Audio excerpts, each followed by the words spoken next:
nkigera mu mujyi bwa mbere naviriyemo ahantu bita 19 nkimara kubuvamo rwose narebye imodoka umva nta nubwo ari kunkura ku muhanda ngo ujyanye mu nzu rwose reka ahubwo naragenda nkajya mu nzu hamara umwanya nkasubira ku muhanda kureba uko hasa nkihagera nakoze akazi k'igishumba none narahinduye nsigaye ndi umukisiriti umukisiriti ubwo no kuvuga ukora iki umukisiriti no vuga ngo ni umuzamu umurinzi gutunga umutekano ubwo ni umusekirite none nize ko none uzamenya kubivuga ntabwo bizongera kukunanira ubwo tuve kuri iki umukisiriti abona watangiye no kuzinga udusatsi ndimo ndakata amavivuzi ngo ndebe ko bizacamo mbone ukuntu nzagenda ameze neza kabisa amavivuzi tu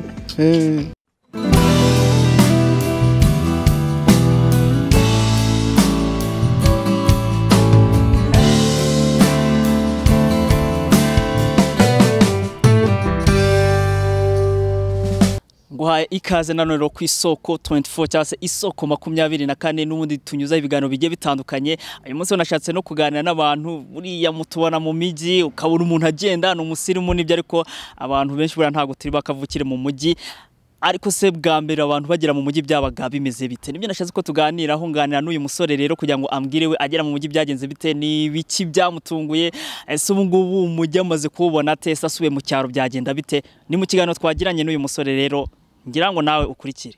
Banyita kari ku nzira Damascene Kigali negezemo 2020.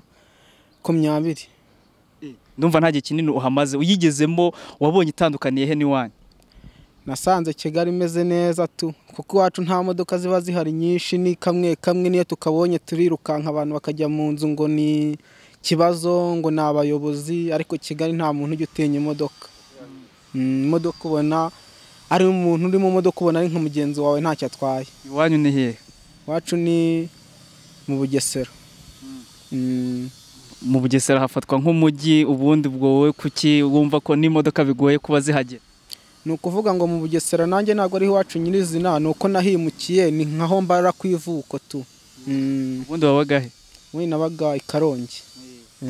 Niki kintu cya mbere cyakugoye ugeze i Kigali? Ikintu cya mbere cyangoye ngeze i Kigali nuko nasanze ikintu cyose ari ukwishyura gusaba amazi nta kintu cy'ubuntu kihabana. Nta kintu cy'ubuntu kihaba habe n'iki nta na kimwe rwose nta n'umuntu wanabwira ati nzanira akantu hari ngo agende ku buntu wapitu. Nk'ayo mazi basaba kugura ntago byize bikwaho ukabifata nk'amazi ukabona barakwishyuje kandi wenda utari witeze ko ari bukwishyuza. Hari naho njya nkasanga abantu bari kuyanywa nkayasaba nanjye bakampereza bakanyishyuza nkasanga ni ibibazo kuko n'amafaranga mba mfite rimwe na rimwe mpangira ngo ni ubuntu nkuko namenyereye mu ntari wacu tu. Hari ibintu bijya bigora abantu baje Kigali ibintu bijyanye na feruje uraziza? Maze kuzimenya ariko nkihagera ntago nari nziza. Byagenze gute bwa mbere ukibona feruje?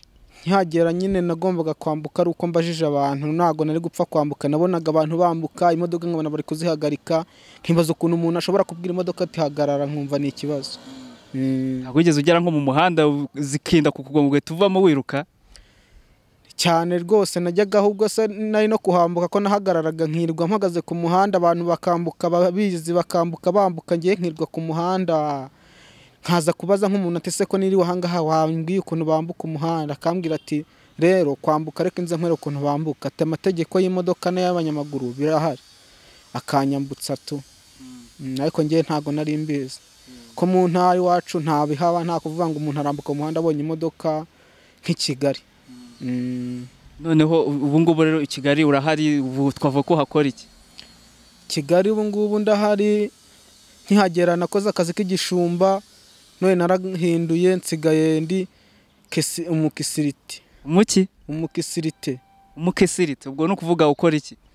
Umukisiriti no vuga ngo ni umuzamu umurinzi gutunga umutekano. Ubwo ni umusekirite. Umusekirite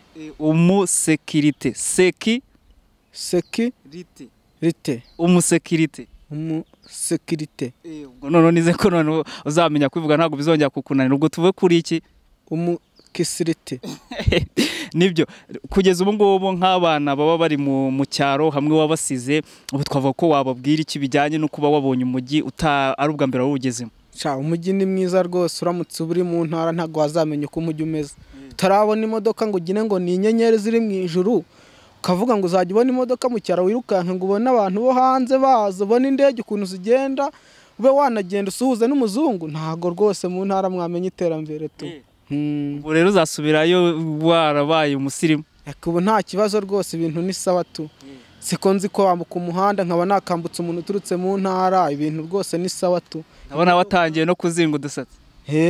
Ndimo ndakata amavivuzi ngo ndebe ko bizacamo, mbone ukuntu nzagenda ameze neza kabisa. Amaki? Amavivuzi tu. Nibyo ubwo nta mawevuzi. Iwanyu se ntabihaba? Vevuzi iwacu biba bihari, ariko nyine umuntu ubifite aba ari umusitari, ni bakeya tu. Ubu niki kugeza ubu ngubu wabonye wishimira uvuga uti ngewe iki kintu ngeze Kigali bose cyaranyemeje nanjye maze kwemera?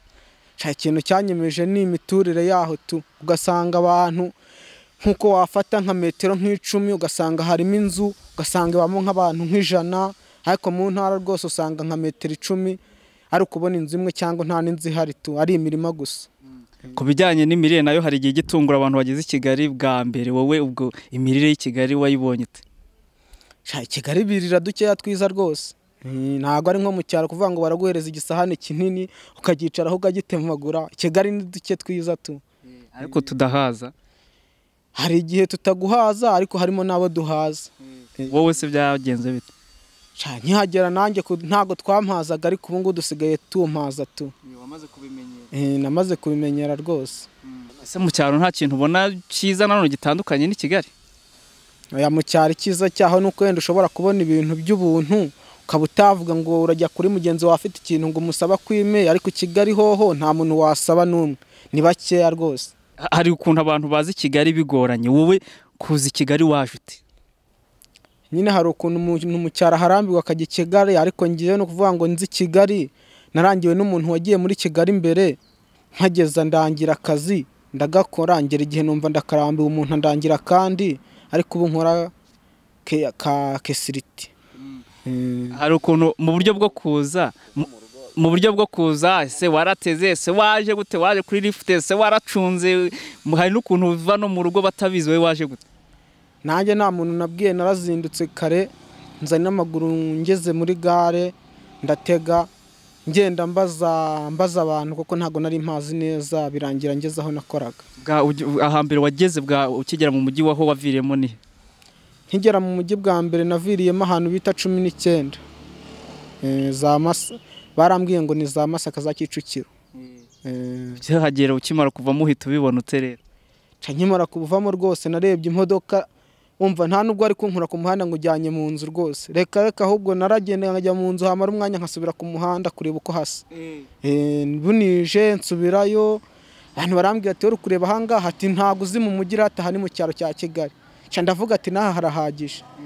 Rero no mu mujyi birangira banjyanyeyo, nkareba ukuntu inzu ari ndende, abantu bari hejuru y'abandi, ngiye nkanagira ngo umuntu arahubuka tu.